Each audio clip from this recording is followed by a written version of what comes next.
Hello, আমি পৌলবী। আমার আরও একটি ব্লগে তোমাদের সকলকে ওয়েলকাম। আগের একটা ভিডিওতে দেখলাম তোমরা অনেক ভালোবাসা দিয়েছো, আমার ভীষণ ভালো লাগছে সত্যি।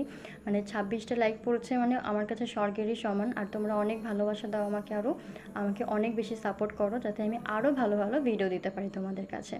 যাই হোক, আর আমি এটা শ্রাবণের চতুর্থ সোমবার দিন ছিল, আর আমি পুজো করতে গেছিলাম এই মন্দিরে। আর আমাদের এই আড়ংঘাটা মন্দির, এই যুগলকিশোর মন্দিরটা অনেক ফেমাস। জ্যৈষ্ঠ মাসে অনেক বড় করে মেলা হয়, পুরো 1 মাস মেলা হয়। যাই হোক, এখানটাতেই মন্দিরের পেছনেই আর কি একটা শিব মন্দির আছে, সেখানে আমি জল ঢালতে এসেছিলাম বাবার মাথায়। আর এই দেখো এখন জল ঢেলেও নিচ্ছি।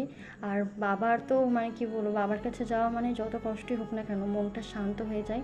আমিও মানে না খেয়েছিলাম সকাল থেকে, প্রচণ্ড কষ্ট হচ্ছিল, কিন্তু বাবার কাছে যাওয়ার পরে যেন যে মনটা পুরো শান্ত হয়ে যায়। যাই হোক, তারপরে বাবাকে পুজো দিয়ে নিয়েছি। আর এইখানটাতে এই দেখো, এইটাই হচ্ছে এই মানে এই যুগলকিশোর মন্দিরের পেছনে এই মন্দিরটা, এখানে পুজো দিতে এসেছি। আর এই সামনে যেটা দেখতে পাচ্ছ এটাই যুগলকিশোর মন্দির। আর এই দেখো, পুজো দেওয়ার পরেই দেখি সাপ দেখতে পেয়ে গেছি আর কি, বাবা মনে হয় স্বয়ং এসে গেছে। আর এই মন্দিরের ভেতরে গোশালা আছে। আর এই দেখো কতগুলো গরু, মানে 3টে গরু ছিল এখানে। সবাই গোশালায় এসে গরুদেরকে অনেক খাবার দেয় আর কি, আমরাও দিয়েছিলাম, সেটা ভিডিও নেওয়া হয়নি। আর এইখানটাতে এই যে মন্দির, কিন্তু মন্দিরটা এখন বন্ধ আপাতত।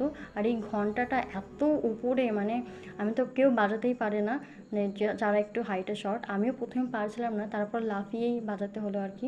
আর এই মন্দিরটা এখন আপাতত বন্ধ আছে, কারণ জ্যৈষ্ঠ মাস ছাড়া এটা খোলে না, মানে খুব সকালে খোলে আর কি।